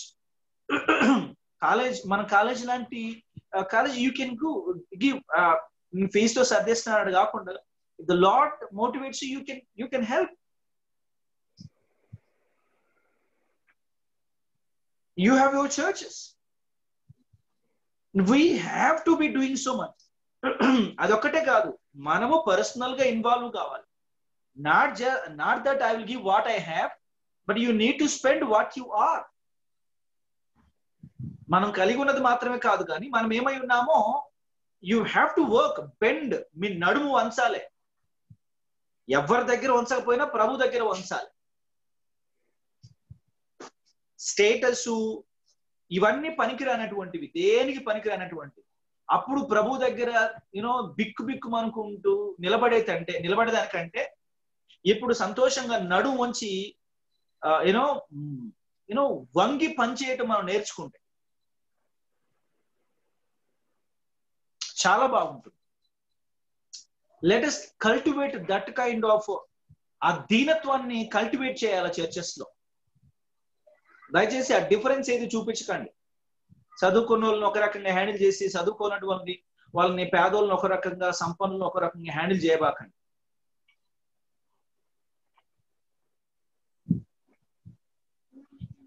So work, teach them to work, no matter who you are. లోకంలో ఎంత పెద్ద పొజిషన్ లో ఉన్నా, but learn to work for God. దేవుని కోసం పనిచేసేవాని కంటే గొప్పవాడు ఎవడున్నాడండి భూలోకంలో? So learn to work for God. దేవుని కోసం పనిచేయడం కంటే గొప్ప సంగతి ఏది లేదు భూలోకంలో. Learn to work for God. అది చిన్న విషయం కాకూడదు. ఆఫ్టర్ ఆల్ ఆ పని నేను చేయటం ఏమిటి, ఆఫ్టర్ ఆల్ ఈ పని నేను చేయటం ఏమిటి. దయచేసి ప్రభు కొరకు ఆఫ్టర్ ఆల్ అంటూ ఏది లేదండి. ప్రతిదీ చేయవలసిన పనే. ఒకసారి ప్రభు కోసం మీకు ఒల్లించడం తెలియకపోతే హైందవుల్ని చూడండి, అన్యులను చూడండి. వాళ్ళు వాళ్ళ దేవతల కోసము, వాళ్ళ బాబాల కోసం, వాళ్ళ స్వామీజీల కోసము ఎంత ప్రాకులాడతారో, ఎంత కటిక నేల మీద కూర్చుంటారు, కాళ్ళ దగ్గర కటిక నేల మీద కూర్చుంటారు. కొంచెం అక్కడ అది చూసి ఉపదేశం పొందండి.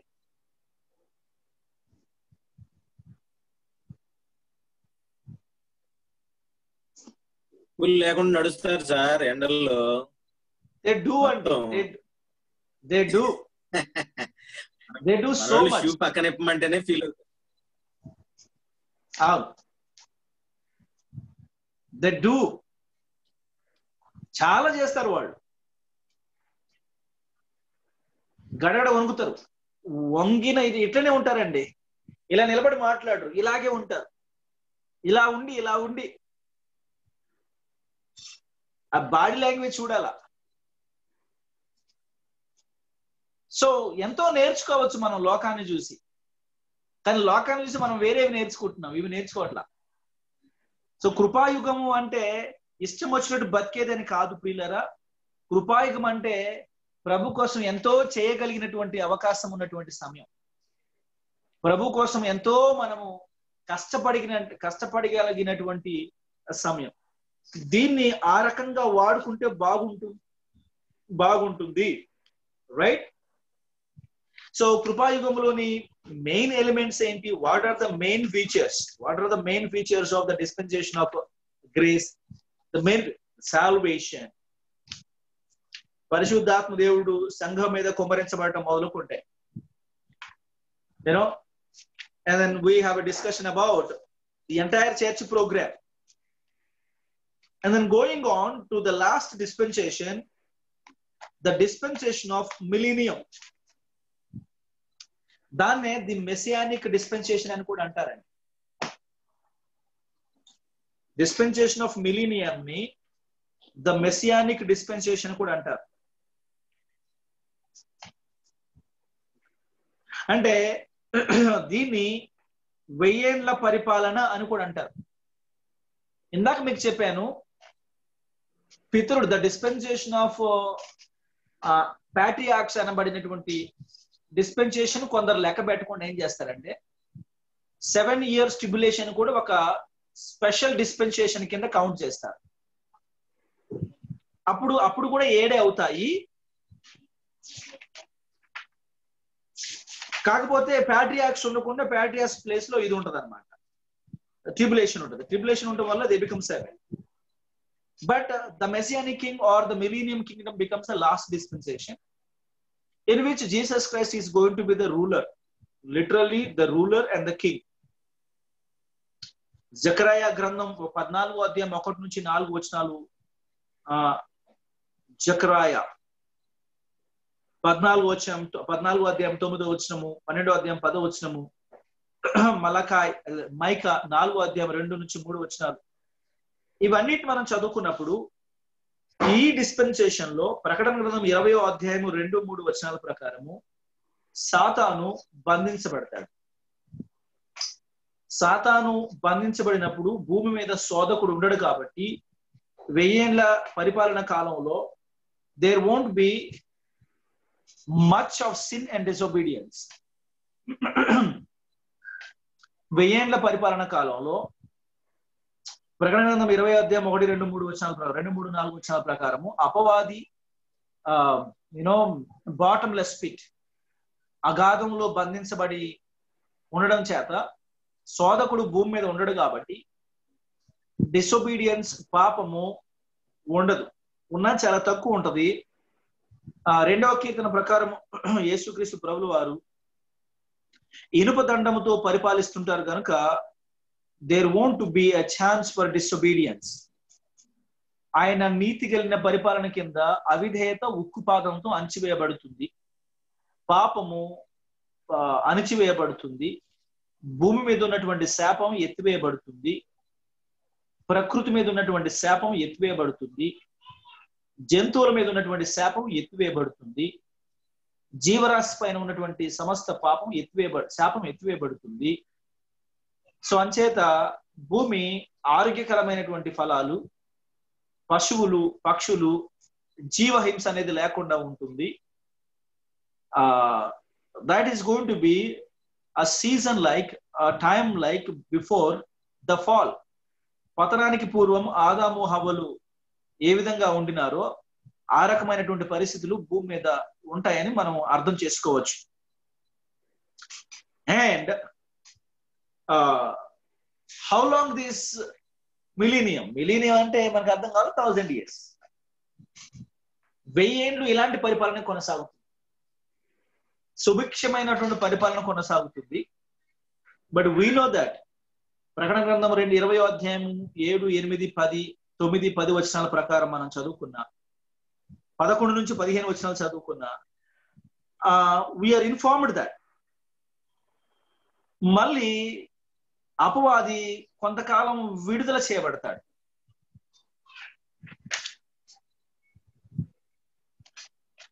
కొంతకాలం విడుదల చేయబడిన తర్వాత మళ్ళీ వాడు భూమి మీదకి వచ్చి సుమారుగా 1000 ఏండ్ల పరిపాలన కాలంలో అవిధేయత కానీ పాపం కానీ లేకుండా బ్రతికినటువంటి ఈ లక్షలాది ప్రజలు, కోట్లాది ప్రజలు అవుతారు. ఎందుకంటే 1000 ఏండ్ల కాలంలో అంత ఆరోగ్యమే ఉంటది కాబట్టి, ప్రకృతి మీద మరియు జీవరాశి మీద ఉన్నటువంటి శాపం అంతా ఎత్తివేయబడుతుంది కాబట్టి, సో లైఫ్ స్పాన్ కూడా హెచ్చించబడుతుంది కాబట్టి people increase on earth by millions అన్నమాట. మిలియన్స్ ఆఫ్ పీపుల్ పుడతారు భూమి మీద. ఈ మిలియన్స్ ఆఫ్ పీపుల్ ని మరొకసారి అపవాది వన్ లాస్ట్ టైం నాకు ఒక్క అవకాశం ఇవ్వు అన్నాడు. వాడు చెరసాల నుంచి లేకపోతే ఆ యొక్క అంధకారంలో నుంచి అగాధంలో నుంచి విడిపించబడగానే ప్రకటన గ్రంథం 20:7-8-9-10 వచనాల ప్రకారం వాడు మళ్ళీ అపవాది వచ్చి ఏం చేస్తాడు? He will go out to deceive the nations. దేశాలన్నిటిని మళ్ళీ మోసం చేస్తాడు, మళ్ళీ పాపంతో తిరుగుబాటు చేసేటట్టుగా దేవుని మీద తిరుగుబాటు చేసేటట్టుగా. ఆశ్చర్యం అతిశయోక్తి కాదండి. 1000 ఏళ్ల నీతిగల పరిపాలన ముగిసినాక కూడా మళ్ళీ అపవాది యొక్క రంగ ప్రవేశంతో పరిస్థితులన్నీ వానికి అనుకూలంగా మారతాయని బైబిల్ చెప్పటము ఎంతైనా మనకి ఆశ్చర్యాన్ని కలిగించే విషయమే. వాట్ హ్యాపెండ్ ఈ 1000 ఏళ్ల పరిపాలన కాలంలో ఏం జరిగింది, ఏమి నేర్చుకున్నారు అంటే, ఏమి నేర్చుకున్నా ఇంకా మూలాలు అలాగే ఉన్నాయండి. ఆ మూలాలు అలాగే ఉన్నాయి కాబట్టి ఆ అపవాది వచ్చేసి ఆ మూలాలని మళ్ళీ ప్రేరేపిస్తాడు అంతే. అంటే 7 ఏళ్ల శ్రమల కాలం నుంచి భౌతిక శరీరంతో 1000 ఏళ్ల రాజ్యంలో ప్రవేశించినటువంటి వాళ్ళే కదా 1000 ఏళ్ల రాజ్యంలో ఉండేది. సో వారిలో ఉన్నటువంటి అవిధేయతను మళ్ళీ తిరిగి ప్రేరేపించడం ద్వారా 1000 ఏళ్ల పరిపాలన చివరి కాలంలో పెద్ద తిరుగుబాటు ప్రారంభమవుతుంది. అండ్ ఆ తిరుగుబాటు ఘోరాతి ఘోరమైనటువంటి ముగింపును పొందుకుంటుంది. అదే ప్రకటన 20:11-15 వచనాలు చదివితే ఈ సంగతి మనకు అర్థం అవుతోంది. అప్పుడు ఇక అవిశ్వాసులందరూ 1000 ఏళ్ల పరిపాలన కాలంలో ఉన్నటువంటి అవిశ్వాసులందరూ చంపివేయబడతారు. దాన్ని మనము గాగ్ అండ్ మాగోగ్ యుద్ధము, గోగు మాగోగ్ యుద్ధం అని చెప్పేసి అంటూ ఉంటారు. This is after the millennium, 1000 ఏళ్ల పరిపాలన తర్వాత. సో ఆ రకంగా the final dispensation or the dispensation of millennium comes to an end and followed by the white throne judgement.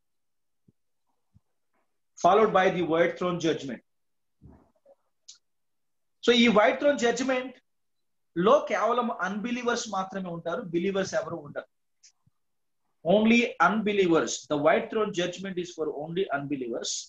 More of it మీకు డానియల్ అండ్ రెవల్యూషన్ లో రావాలి. ఎక్స్కటాలజీ, BTH లో ఎక్స్కటాలజీ అనే సబ్జెక్ట్ లో కూడా ఈ డిస్కషన్ మీకు వచ్చి ఉండాలి.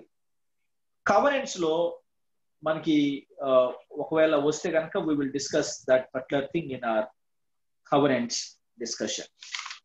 So with this we finished this 7 dispensations. Okay, ఎవరైనా చూడకుండా 7 dispensations పేరు చెప్పగలుగుతారా? Can anyone say the names of 7 dispensations without seeing your books? నేను చెప్పమన్నాను, చదవమనలా. మన శామ్ చెప్తాడు చూడండి, వెస్లీ శామ్ చెప్తాడు చూడండి. Dispensation of innocence, dispensations of conscience, dispensations of take your time brother, no hurries, no worries. ఇప్పుడు చదివింది గ్రేస్ ఒకటి, in a logical sequence. Logical గా కష్టం సార్. గ్రేస్ చెప్పండి, ఎవరు చెప్తున్నారు? Dispensation of innocence, dispensation of conscience, dispensation of nations, dispensation of law, dispensation of grace, and dispensation of millennium. ఎన్ని వచ్చినాయి? 7 వచ్చినాయా? ఓకే, డేవిడ్ రాజు గారు చెప్పండి. Dispensation of innocence, dispensation of conscience, dispensation of nation, dispensation of patriarch, dispensation of law, dispensation of grace, dispensation of millennium. Okay, millennium ఒకటి అర్థమైంది. Millennium ఒకటి sir నాకు వినపడదు సార్, నాకు మిలీనియం వినపడదు. సో ఖచ్చితంగా చెప్పే ఉంటారని నమ్ముతున్నా. నాకు చాలా నాకు అనుమానం ఎక్కువ యాక్చువల్ గా అయితే. రమేష్ నువ్వు చెప్పు రమేష్. సార్ నేనైతే చూసుకునే చదవాలి సార్. ఏ చెప్పాయా? నా ఎదురుగా పెట్టుకుని ఇంకేం చెప్తాను సార్, క్లియర్ గా ఉన్నాయి. The dispensation of innocence dismiss అంటున్నావు రమేష్. డిస్మిస్ కాదు, డిస్పెన్సేషన్ అనాలా. డిస్పెన్సేషన్ ఏయ్ సార్ నో తిరగట్లేదు నీకు అసలు. చెప్పు.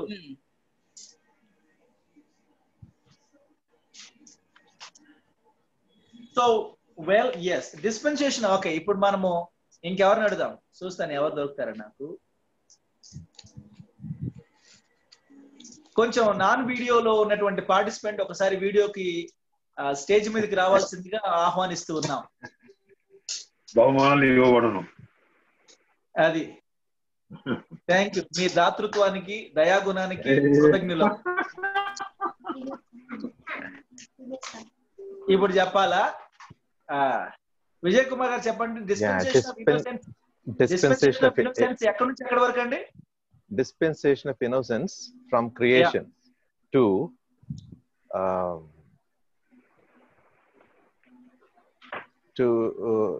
the time that they are driven out of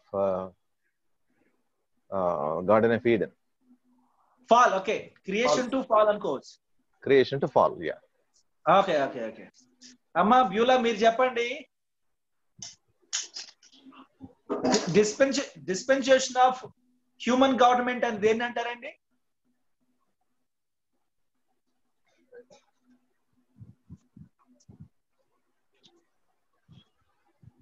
Dispensation of nations. Dispensation of human government అని దేన్ని అంటారు?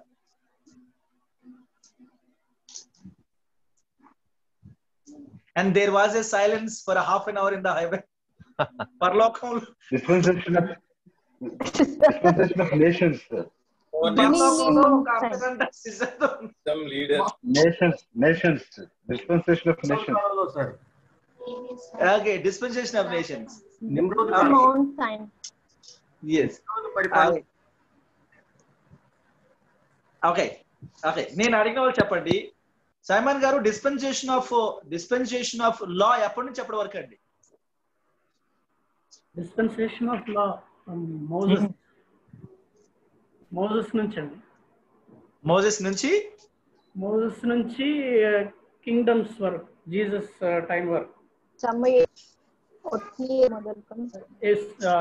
జీసస్ క్రూసిఫిక్షన్ వరకు లా అండి. Great. There is still the crucifixion. Well, next. Devakumar గారు ఉన్నారా? అమ్మ శ్రీధర్ గారు ఉన్నారా? ఒకసారి శ్రీధర్ గారిని వేదిక మీదకి పిలవండి.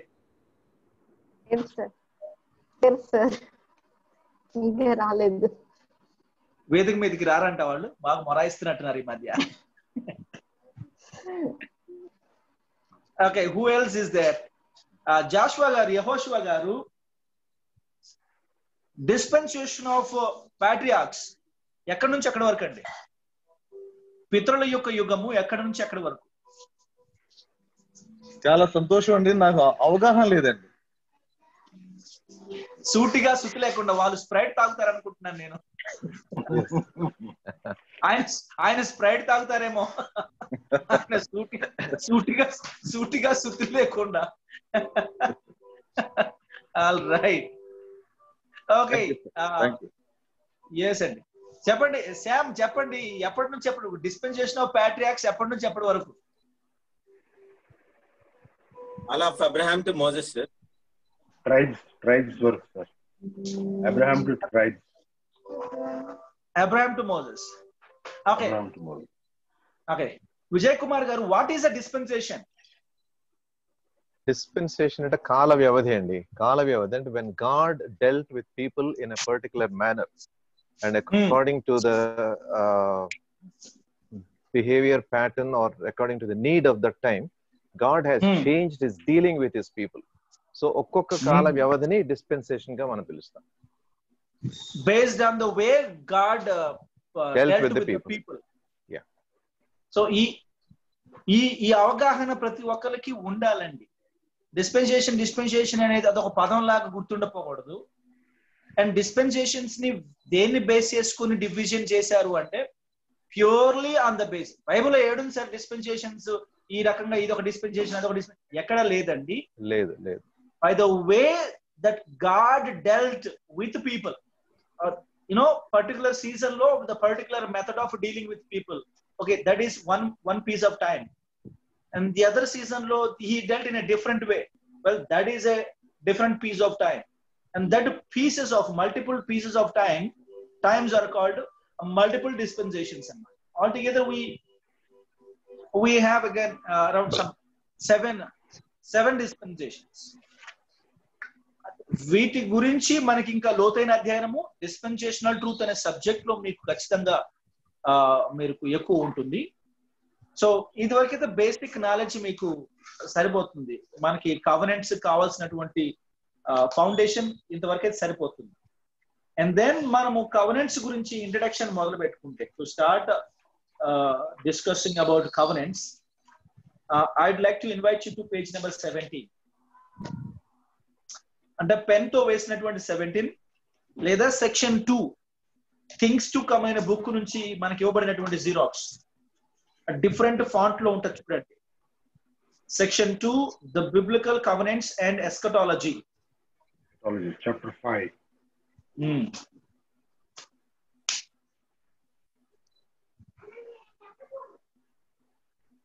I'm going to give you small homeworks. Yes or no? Yes sir. Yes sir. ఎందుకంటే I'm not happy with like ఈ ఎగ్జామ్స్ వల్ల మీరేదో రాసి నాకు పోస్ట్ చేయటం అది అంత అనిపించట్లేదు. వైవా తీసుకుంటే బాగుంటుంది అనుకుంటున్నాను నేను. వైవా ఎస్కటాలజీ అయిపోయింది సార్. వైవా అయిపోయిందా? ఎస్కటాలజీ వైవా అయిపోయిందిగా. ఇంకా మొదలై పెట్టలేదు అప్పుడే అయిపోయింది అంటారు ఏంటండి? కాలేజీ అంత తక్కువ అంచనా వేద్దండి. So maybe I'll take a viva each one ఒక్కొక్కరి ఒక 4-5 నిమిషాలు చొప్పున ఒక్కొక్క 10-15 క్వశ్చన్స్ వేసి వైవా తీసుకుంటే that will be the true test. Maybe I'll have to talk to our director and know about it. చాలా మంది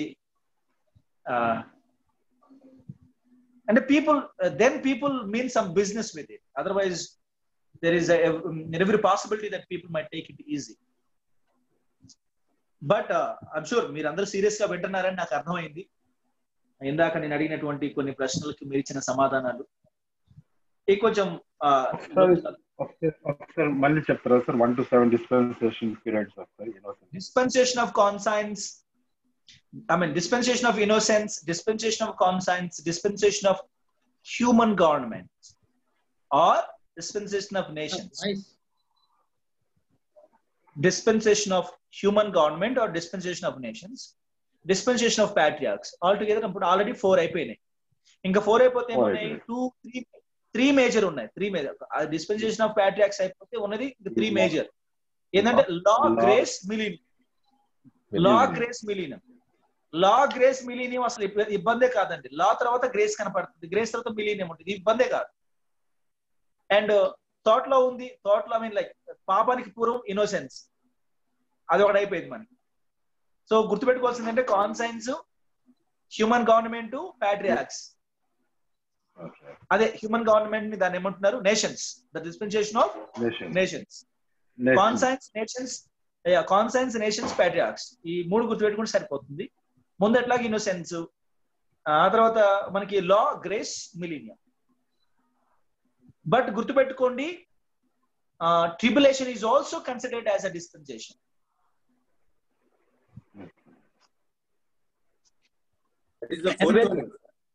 Patriots is considered as tribulation. Dispensation of patriots is. Yes sir. No. Yes sir. You're right sir. The dispensation of patriarchs అనేది అన్నిట్లలో ఉండదు. That is అంటే అది consider కాదండి.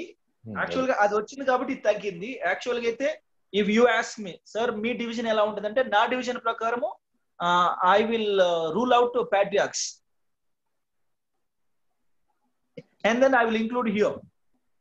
అప్పుడు human governments extend human government ఎక్కడి నుంచి మొదలవుద్ది అంటే నిమ్రోద్ మొదలుకుంటే human government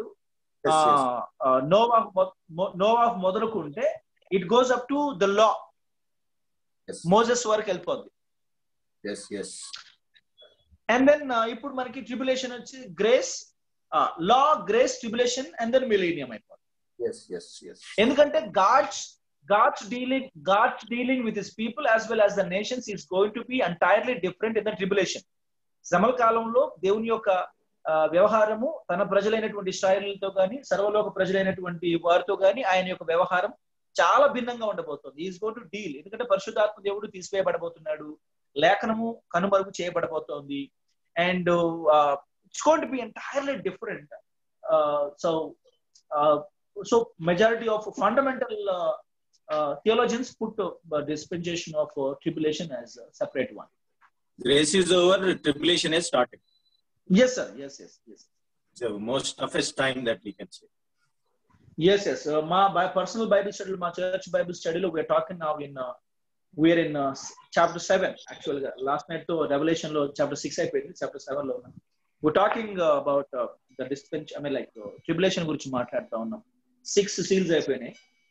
So right, so I think we will wind up here, and next week on we would talk about Abrahamic covenant. The page looks like this. If you can see the page looks like this. Section 2 anuntadi, the biblical covenants and eschatology, the Abrahamic covenant. Akkadi nunchi manam maatladukobothunna. We will now directly jump into covenants.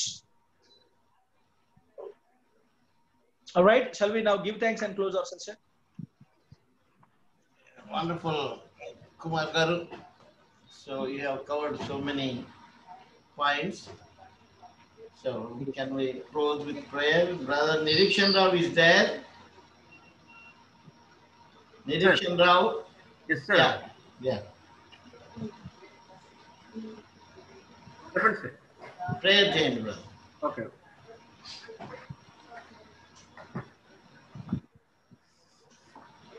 ప్రార్థన. మమ్ము మిక్కిలిగా ప్రేమించిన మా ప్రియ పరలోకపు తండ్రి, ఈ సాయంకాల సమయమున అంత్యకాలపు సిద్ధాంతం గురించి మేము తెలుసుకున్న అంశాలని బట్టి మాకు జ్ఞానాన్ని ప్రసాదించండి నాయన. అలాగే గుడ్ న్యూస్ బైబిల్ కాలేజీని దీవించి ఆశీర్వదించండి నాయన. గుడ్ న్యూస్ బైబిల్ కాలేజీ ద్వారా సువార్త పరిచయం చేస్తున్నటువంటి జయశేఖర్ గారిని, అలాగే బిల్లీ జడ్సన్ గారిని, అలాగే మేడం గారిని అందరినీ దీవించి ఆశీర్వదించండి. మాకు బోధిస్తున్నటువంటి ప్రొఫెసర్స్ని దీవించి ఆశీర్వదించండి నాయన. మాకు బైబిల్ని అర్థం చేసుకునే, దేవుని వాక్యాన్ని అర్థం చేసుకునే జ్ఞానాన్ని మాకు ప్రసాదించమని, మమ్మల్ని ఈ భయంకరమైనటువంటి మహమ్మారి, ఈ కరోనా నుంచి మమ్మల్ని సంరక్షించి రక్షిస్తున్నట్టు విధానాన్ని బట్టి నీకు కృతజ్ఞతలు చెల్లించుకుంటున్నాం నాయన. మమ్మల్ని కాచి కాపాడి సంరక్షించండి నాయన.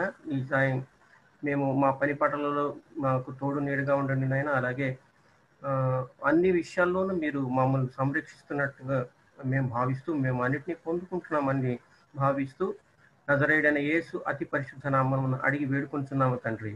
ఆమేన్. Amen. Amen. Amen. Okay, thank you. Try to come on. Some of you are not coming on time. So prayer lo kuda undali 5:45. So సాయంత్రం అయిందంటే it's not my time, it's God's time అనుకోవాలా. Thank you and we will see you tomorrow.